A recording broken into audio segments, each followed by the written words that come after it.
It's not Christmas until after Thanksgiving, so you can hush your mouth. Okay, The guys are actually putting we're my on the air. We're on here. Call to order the city council study session of Tuesday, November 1st, 2022. First agenda item is discussion regarding local development and redevelopment tools. All right. So this is an exciting topic to talk about. You all identified a number of things at your retreat in July that would call for some of the use of our local tools for development and redevelopment potentially. So I wanted to have this opportunity to give you a broad overview, and then those topics, I know some of them will start working their way through committees as you all identified them as priorities. State law provides a number of tools. Some we're familiar with, some we've never used to spur development and redevelopment, and I'm just focusing on 3 of those tonight. You've probably heard of tax increment financing. Maybe. No. Recently, business improvement districts. And then urban renewal, and this is a tool we've never used in Norman, so it's pretty exciting to try and learn about it and share that information with you all. So I'll start with tax increment financing. This is really a financing tool provided for under the Local Development Act to encourage private investment, development, and economic growth in areas that qualify. Only certain areas that qualify. It is a pretty large section of Norman, but certainly not all of Norman qualifies for TIF as a financing tool. It's used to attract investment to areas of need, and these are those areas that qualify: reinvestment areas, historic preservation areas, and enterprise areas. The reinvestment areas and enterprise areas are designated by the Oklahoma Department of Commerce, and then historic preservation areas have specific qualifiers within the state law for where those would work. It's used to generate new residential and commercial investment to enhance quality of life, education, and economic stability, and generate new employment opportunities through the creation of new enterprises, new economic activity, and new investment.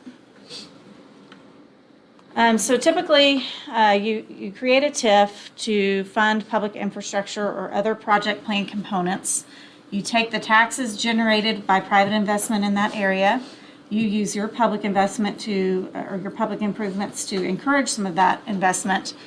And then you take that increment and the goal is for it to kind of pay for itself with money generated within that district. The taxes generated are referred to as the increment. It can be property tax increment, or it can be sales tax increment, or both. We've had all varieties.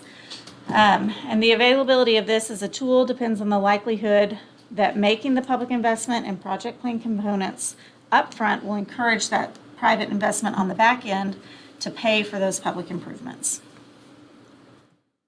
So this is kind of how that works. So you always, with the TIF, set your base assessed value.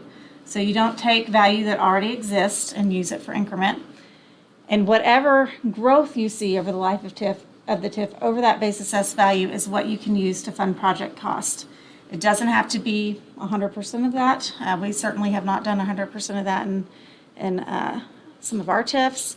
But the goal is, after the end of the TIF district, which is typically 25 years, you then get the benefit of all of that new tax investment. And that becomes your new tax base. So when you create a TIF district, it is a process. You first have to develop the project plan, which designates the boundaries, the proposed public improvements, your anticipated private investment, and then estimated public revenues. You have to have a list of estimated project costs, and as I said, it may extend for up to 25 years. You appoint a statutory review committee. To some extent, those appointments are governed by the Local Development Act, so you have to have representatives of your ad valorem taxing jurisdictions: the school district, Moore Norman, the health department, the library, and the county. And then they select, typically there's one from council, and then they select among them additional members. You have to take it to the planning commission to get a recommendation on the project plan. And then when it finally comes to council, you have a public hearing and you create it by adoption of an ordinance. So you'll have a first reading, second reading, that kind of thing. We've done this 3 times. I think Councilmember Holman may be the only one who's lived through it, but our first one was Caymas Corner, 2001. It was created with a whopping project cost total of $1.25 million. So we started small. It funded utilities, lighting, security systems, landscaping, signage, traffic control, streets, and sidewalks in Campus Corner. So a lot of what you see there today is what was installed using the TIF District Number 1. We designated the growth in ad valorem and the sales tax increment to fund those project costs. We didn't issue any revenue bonds or notes. It was all pay-go. And we completed the plan improvements and closed out the TIF in 2008. So small dollar amount, was fairly easy to collect and get up to that amount. I think primarily it was done through property tax, although we did designate sales tax increments. It did not come in as envisioned, but it was fully funded within 7 years. TIF District Number 2 is everyone's favorite TIF, University North Park. I say that sarcastically, sorry. The project plan contained a number of components, conference center or cultural facilities. Some of that was transferred by amendment to the Rock Creek Overpass project when that opportunity became available.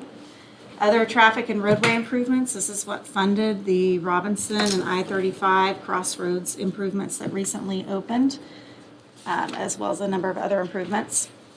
Economic development, retail development, and then Legacy Park. This was created in May 2006, had an estimated price tag of $54.725 million, and we designated ad valorem and sales tax increments, but a number of measures were enlisted because it was so much bigger than the Campus Corner TIF to protect the sales tax base of the city. So of all the growth that occurred in that district, and this was all property that had not been on the tax rolls before because it was university owned, we set an ad valorem value for the vacant land, and all of the growth over that, 50% went to fund TIF project costs and 50% went to the taxing jurisdictions. Sales tax, we designated 60% of the sales tax in the area, with a couple of other protections in there to fund project costs, and 40% came to the city's general fund. We accomplished a number of things under the project plan with PAYGO and debt financing. It was a combination. We implemented it through 6 development agreements, and it was slated to expire in May of 2031, but council in 2019 opted to end collection of the increment early through extended negotiations with the other parties to the development agreement. And so we spent about probably 9 or 10 months negotiating that. We had an amended project plan and then an amended master agreement with all the parties that we brought forward to council in, I think, November of 2019, effective June 30, 2019, so that we could go ahead and take advantage of that increment for the fiscal year ending in 2020. We were in financial straits at the time, and it addressed a need that council had identified. TIF District Number 3 is our only current increment collecting TIF district. The public improvements there are all infrastructure based, water lines, sewer lines, streetscape, alleys, parking, because we adopted the Center City form-based code, and we knew that's some of our oldest area of town, doesn't have the infrastructure to support high densities, and here we are adopting a form-based code that encourages higher densities. So this is really designed to fund those improvements that are needed to support that development. It was created in December 2017. Project costs authorized total $47.4 million. And in this one, because a lot of it is residential type uses, we did not take any sales tax increment. It's ad valorem only. So 90% of the growth in ad valorem comes back to the city, to the TIF authority, to fund those project costs. We have not had any eligible projects yet, and we've collected about $1.1 million in increments so far. When you see all of the building up out there, it's hard to understand why it's so slow coming in. Well, it's the way property taxes are assessed and collected. So if something's built in 2022, it won't get assessed until a year and a half later, essentially, is when those taxes will be assessed and collected. So it does take some time to grow an ad valorem only TIF and get that increment in, but we're seeing it happen, and hopefully there'll be a project at some point in the near future. So business improvement districts, this is another tool, and this is a little bit different because you're not designating the public's tax dollars, the retail and property owner tax dollars to the project. You're really asking property owners to assess themselves. So this is also a financial tool, though, where owners are assessed to make any improvement or combination of improvements that confer special benefit upon the property within the district. When this was originally written, the Improvement District Act, it was all about public infrastructure, streets, water, sewer, storm sewer, that kind of stuff, park projects, but it's really grown over the years, and they've added another section to the act that allows it to be used for other things as well. So maintenance, cleaning, security, shuttle service, upkeep, marketing, management services. They added most recently a provision that allows you to do an improvement district on just hotels. You can literally draw the entire city into the boundary, and only hotels assess this on people that come stay there. And it can be used for marketing services for public and private events that will increase occupancy and room rates for hotels. So with this, you have to file a petition with the city clerk, describe those improvements, what the cost is going to be, how you'll assess it, what you'll assess, how that will be apportioned between the district and the city if the city is contributing. And then it must be signed by a majority of resident owners of record of property liable for the assessment, the resident owners of record of more than 1/2 of the area liable for assessment, or the owners of record of more than 1/2 of the area liable to be assessed. So non-resident owners can be included there. Counselor, one question as it relates to the process of filing the petition with the city clerk. There are processes where petitioners file things with the city clerk and it starts a clock, and you've got X number of days to do steps. In the bid process, is there any time parameter that once you submit, you've got X days to do a next step? No, there isn't. So typically in the process, and when we've had one proposed and one that was actually executed, we have allowed, for instance, petition signatures or people withdrawing their names from petitions to continue to be submitted up until the point council considers implementation of the district, because it doesn't have those hard and fast deadlines. Under the process outlined in the statute, as you all know from recent experience, you get that assessment, that request for a bid, you get the petition, and then the clerk has to set something on your agenda, and it's a resolution that you all adopt saying, yes, we think this is something that's worth proceeding forward with. Set a hearing for it to the city clerk. And so she sets up the hearing, we mail out notice, we publish notice, and then it comes back to council for action. And at that point, you decide whether or not to create the district. In some cities, depending on the type of district, there might be some time passed before you have an assessment roll come forward, particularly if it's more public infrastructure based, where it's just going to be a couple of construction contracts or something like that. You might wait until you let those to know what the assessments are going to be. But for ours, the two we have, it's been more services based. So we have been able to take the assessment roll forward because we already knew what the budget was going to be and what the assessments would be, and do that almost concurrently. So for those type of bids where it's service-based, you do an annual assessment rather than just a one-time ordinance assessing property owners over a 10 or 15 year period. And so you'll get that resolution annually. That again is instructing the clerk to set a hearing on the assessment roll, and then you adopt that by ordinance. And we have done that 9 times now, 10 times with the University North Park bid. So the bid continues until any bond issues are paid off, and if there are no bonds, it can go a maximum of 30 years.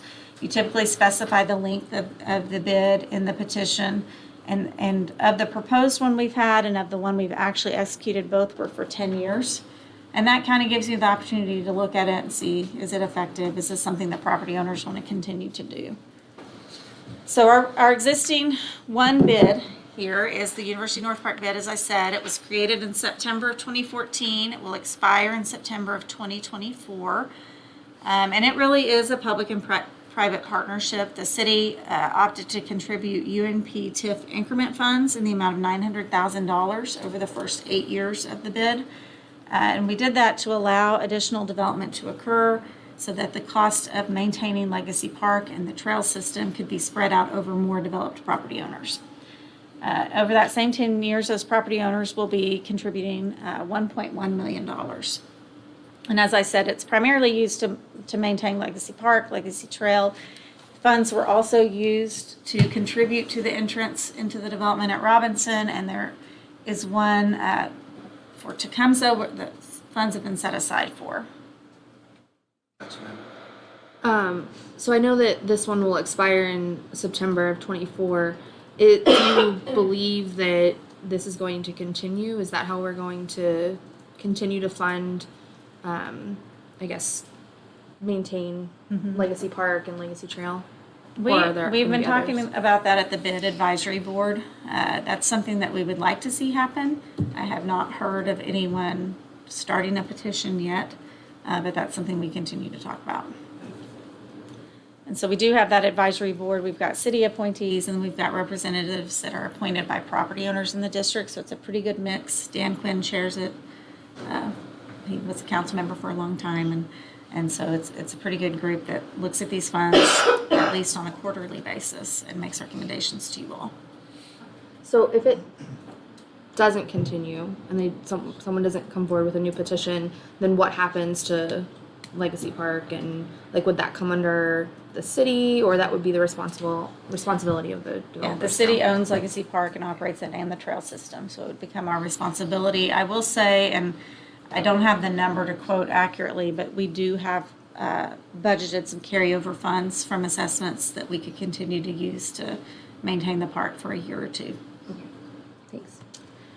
In this one, we had an annual assessment target of $200,000. So I have a spreadsheet that if I print it out on 11 by 14 paper, I can get it to where I can read it. If I do it on about 8 sheets taped together, over the life of the bid, that basically uses the taxable value for every developed property and determines the assessment in proportion to the taxable value of the district as a whole. And so I go through that exercise every summer and then bring that forward to you all. And you actually adopted your last round of assessments in October. So those will be collected in March, budgeted for next year, and then that will be it. So the last one I want to talk to you about is urban renewal. And this one's pretty interesting to me just because we haven't used it before. And if you go to the Oklahoma City Urban Renewal Authority site, you'll see annual reports dating back to 1962. It's been around a long time. And it really is used heavily, I think, in Oklahoma City and Tulsa, and probably not as much in other cities because it is so focused on blight. So I wanted to put these declarations and findings in here that are contained in the statute because it's really interesting to think of what they were envisioning way back when. The current version was adopted in 1977, but as I said, it's been around long before that. I think it was originally adopted back in the 50s. But it's really aimed at addressing blight, and it's blight that creates an economic and social liability that imposes onerous burdens on the tax base, reducing tax revenue, impairing or arresting sound urban growth, impacting economic development, traffic problems. It's so broad. It's really fascinating. Cities should not have to be endangered by areas which are focal centers of disease, promote juvenile delinquency, and consume an excessive portion of its revenue because of the extra services required to address all those things. This is really interesting, but it's broad. It's just really laser focused on blight. So this is the definition of a blighted area. I'm not going to read that. I did try to summarize it, which really almost took an English major. Can you go back for a second so we can look at it? Yeah. Yeah, we'll send this out. Are you thinking that when they first wrote this, they're thinking about cities like Baltimore, Chicago, large cities? Yeah, and you think about Oklahoma City and the renaissance they've had over the last number of years, and they have really used this to address a lot of their issues in combination with some of their other tools. And it's really fascinating to see how they've done that. But they've had, certainly areas that could meet this definition. And I do think it came from larger cities outside of Oklahoma originally. Yeah, just renewal does have a really negative view historically. I'm glad that Norman hasn't seen the need to use it in the past, because a lot of cities like Oklahoma City and Tulsa almost completely demolished their whole downtowns and replaced buildings and apartments and housing with parking lots that generate no revenue and no sales tax or property tax really. And it ended up being used by a lot of cities to go after low-income neighborhoods and neighborhoods that were mostly racial minorities, and using some of this language as a reason, like a legal reason, to go in with bulldozers and kick everybody out of their homes and bulldoze everything and replace it by stuff that was not going to be affordable anymore, or in a lot of cases didn't replace it with anything. It just became empty lots. And in places like Baltimore and Detroit, you know, Detroit lost half of its population after the 1950s, and so of course you had large sections of their city that were completely abandoned. And then what do you do with that if you're a city official and you're thinking about infrastructure and services, and police and fire, all that? So it is very complicated, but it is like almost viewed as a bad word in the development world that I know Gentrification. because of how destructive. When you look at old pictures of downtown OKC, it's just, you know, you could just see all the old buildings that were there, and then you look at that same picture now, and there's been a lot of new things, but everywhere you see a giant parking lot, you're like, wow, that probably housed 500 people, and numerous local businesses and shops and stuff, and all that was replaced by, you know, kind of never-ending sprawling out to. Yeah, so when you read their reports, and they have all of their annual reports going back to 1962 on their website. I have not read all of them by any means, but I looked at the first one, and then I looked at the most recent one, and you see now where they're using this in combination with other tools to rebuild areas that have been left.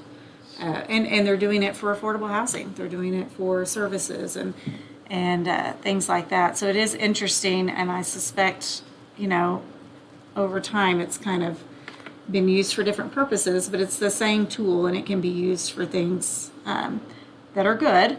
You just have to look at the big picture, I think, and of course worry about gentrification and things like that. I've seen that in Oklahoma City for sure. To speak to gentrification, though, if you're working on affordable housing and thinking about the way that you structure your TIFs, you should be able to create equity and urban renewal at the same time. Yeah, you just have to be really strategic about it.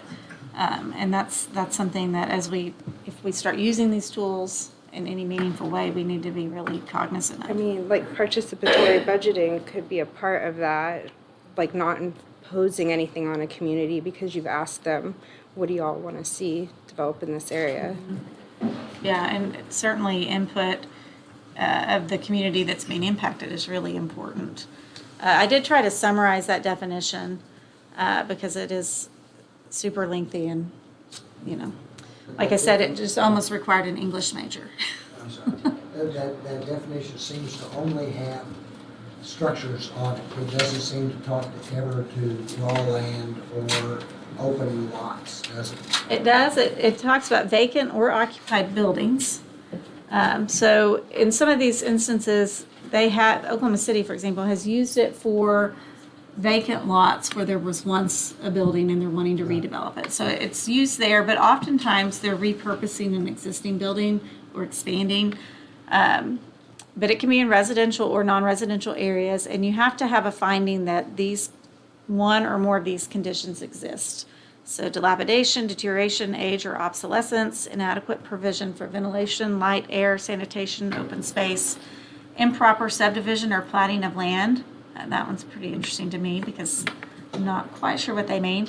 Deterioration or demolition of structures without repair, replacement, or reinvestment, improper street layout, poor lot layout, insanitary, unsafe conditions, diversity of ownership, tax or special assessment delinquency that exceeds the value of the land, or defective or unusual conditions of title. So really a wide range of conditions that could exist.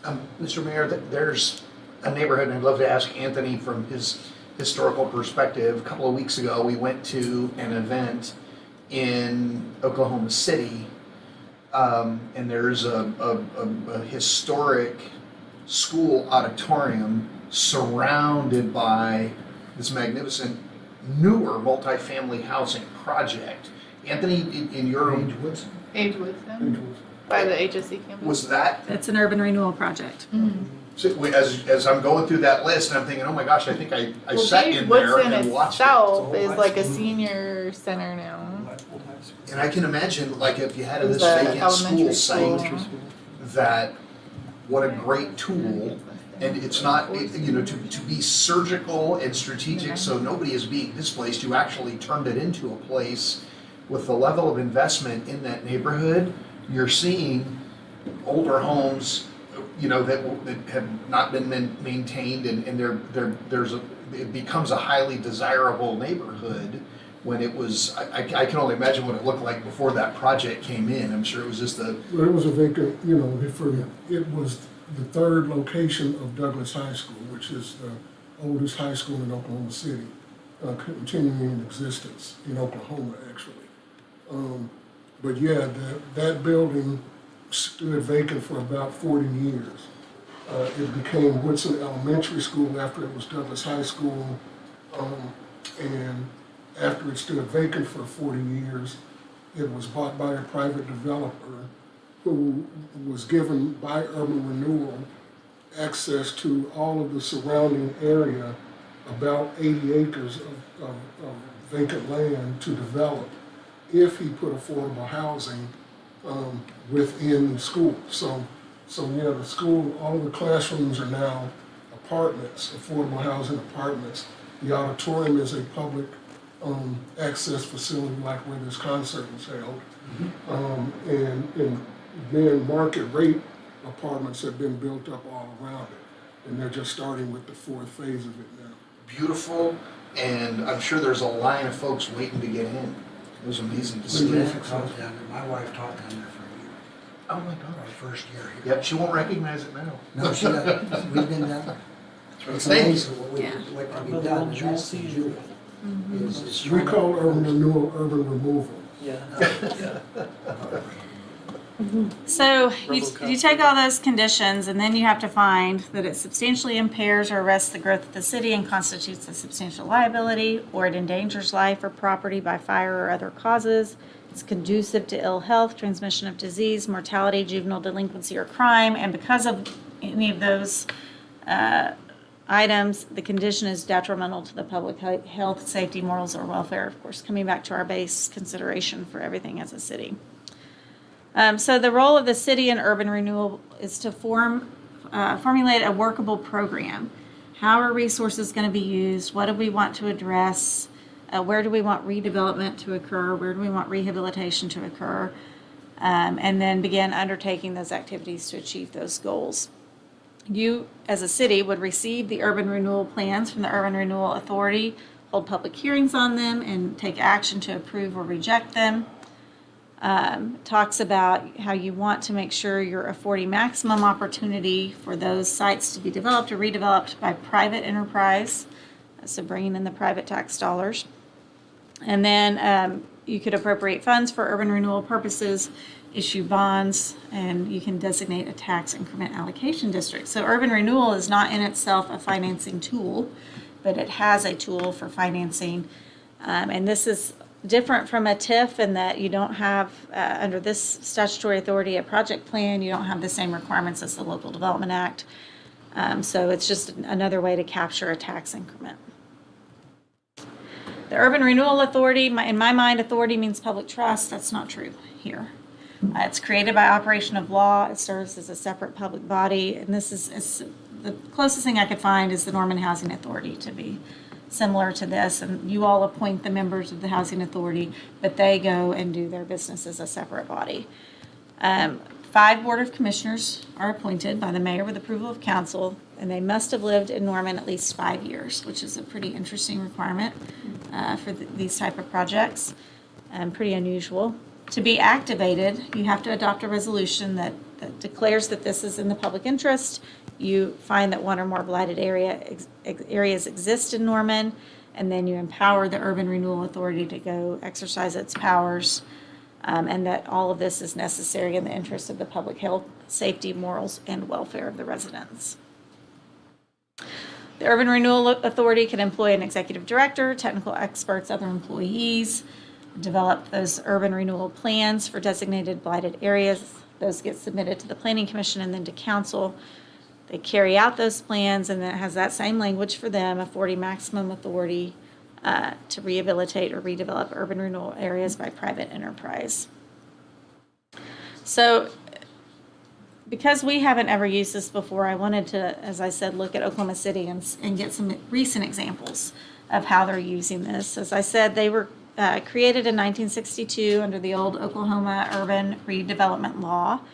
It's been managed since 2011 by the Alliance for Economic Development. That's the entity in Oklahoma City that manages their TIF districts, their strategic investment program, Progress OKC, and a number of other tools in their toolbox.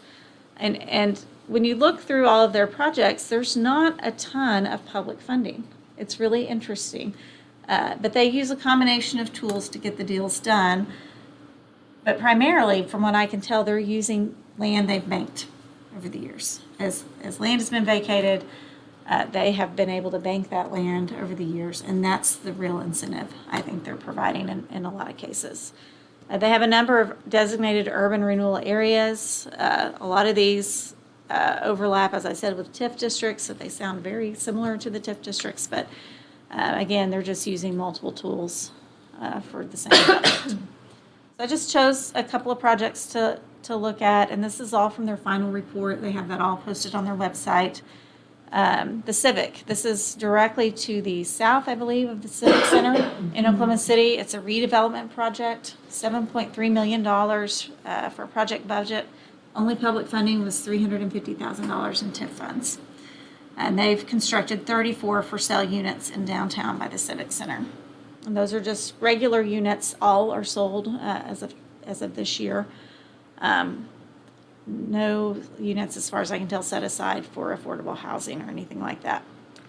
This one is a little bit different, though. This is using a 100-year-old school building site, sort of like the site we talked about a minute ago. It's a budget of $10.9 million.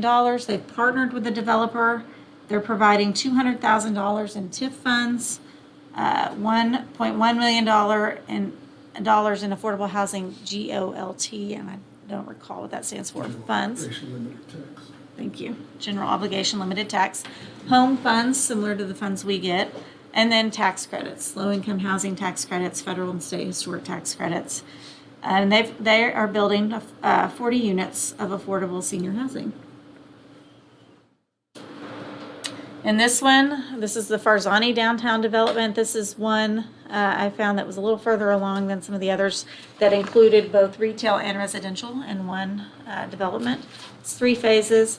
And in each of these, when they've partnered with a developer, they enter into a development agreement that sets forth the goals, what the expectations are of the developer, what happens if you don't meet them, in exchange for the funding. Now, this one, though, has no public funding, so I suspect the reason Oklahoma City is involved is because of the land. They typically do RFPs for their land that they've banked and want to redevelop, and that essentially becomes the incentive. So I just wanted to highlight those two, and you know, we have a lot of tools we can use to facilitate and encourage this kind of economic development as you all prioritize. We just have to identify where they're needed, where they're best utilized, and just because it's legal in an area doesn't mean it's necessarily the right tool. So we just have to be thinking about those. And then I know from working with Anthony over the years to implement UNP, clear expectations, well-defined goals are really important. And then implementation of the plan is just as important as the development of the plan, maybe more so, because that's where you meet those clear expectations. So that's all I had. It was really just intended to be a high-level overview, but I'm excited about some of the things you guys are excited about, and looking forward to talking about it more. Mr. Mayor, just kind of consensus from council members that the whole urban renewal thing, that was just a great conversation for me to actually see how it is being utilized. And you can see how a tool that is that powerful could be used for good, could be used for evil. It's up to the people whose hands are on the handle, how you swing that tool.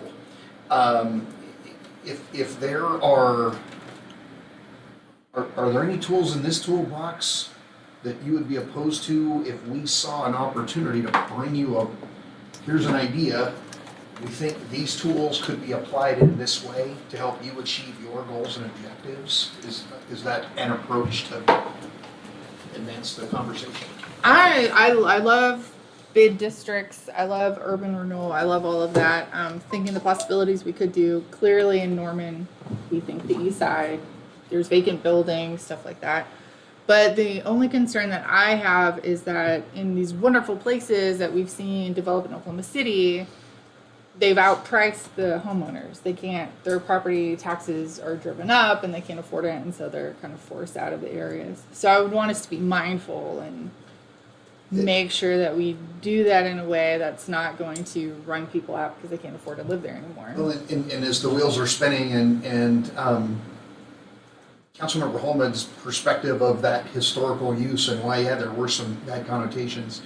The California flavor of urban renewal, it was called redevelopment, and cities created their own redevelopment agency, and it worked a lot like if you define blight, you went in there and you did a tax increment financing, issued debt, you scraped off all the old, you built the new.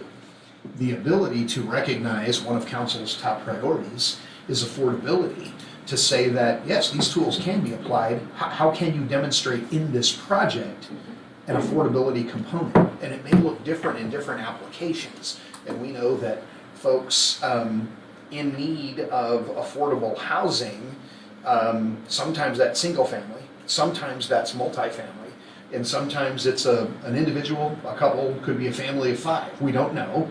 And it could be a group of seniors, it could be a group of young families. But I think there are tools in that toolbox that the city attorney presented that we can, with council's goals, figure out how to apply that and ensure there's an affordability component if those tools are utilized.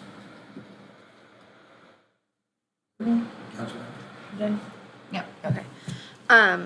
So I think one of my questions is how, as we, I guess, go forward with our comprehensive land use plan and with Strong Towns potentially coming on board, like, what are the conversations and how does these tools interface with kind of the projects that we have coming forward?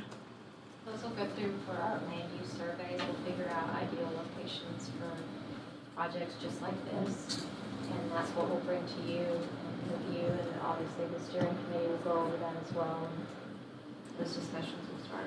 Okay. Kind of in existing conditions and with a lot of photos too, because I think in this conversation, a picture worth 1,000 words. Yeah, okay. So I'm just thinking about, all of the projects that we have moving forward and things that we've got going in Center City and, everything that's kind of moving. I think it's really important for us to think about what are the tools that are in our toolbox, how do we use them appropriately. I think it's really important as we continue to talk about affordable housing and development in lots of different areas of town, that we need to be thinking strategically about what that looks like. And so I think it's probably a good time alongside our comprehensive land use plan and the other things that we've got moving forward to start utilizing some of the opportunities that we have. Mr. Mayor, to Councilmember Schuler's point, the timing of goals and objectives, when council started to put ideas on the table, things you wanted to focus on. We talked a lot about affordability. That was a big topic. We talked a lot about the update to the comprehensive land use plan. We talked a lot about tools in your toolbox, and little did we know those things could be coming together. Great timing, because when we are going through the process of selecting that comprehensive land use plan team, there are things we need them to think about in their work. We need them to think about, OU moving to the SEC, what that's gonna look like. whether or not OTA is going to move forward. Maybe they only move forward east-west. Maybe they move forward on both. We don't know. RTA, how does that impact these opportunities going forward? I don't know, just the timing of, I don't think it could happen at a better time because at least we know all of those questions that we need these consultants to help us answer.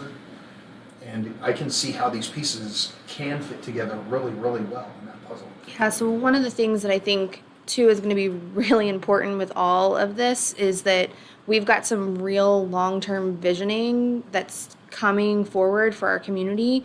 And we also need to be really mindful about allowing citizens to have a voice in all along the step of the way. Like, I know that there will be a committee for the comprehensive land use plan and for strong towns and all of this stuff, but we've got to get ahead of, I think, the messaging and making sure that people feel included in that process, because all of this conversation is going to change the face of Norman drastically, and so we want to make sure that our community is on board and driving forward with all of the things that are going to be coming. So, like, here's your notice that Exciting and terrifying. all of the things are happening, and so, like, we're going to need massive amounts of input and participation from our community, and I hope that, you know, people will come to have good quality discussions about that. Yes. I just want to add, so in time, we don't want to rush this. Yeah. You know, we need that time for the community to be involved, and that's huge. That makes the difference. People changing anything is cathartic. And so to be able to let people become familiar with what the plan is, I'd suggest we start a list of things that we see, these areas, those ones that we agree on and agree with planning and all the rest of that. It would give them some guidance to be able to move in that area.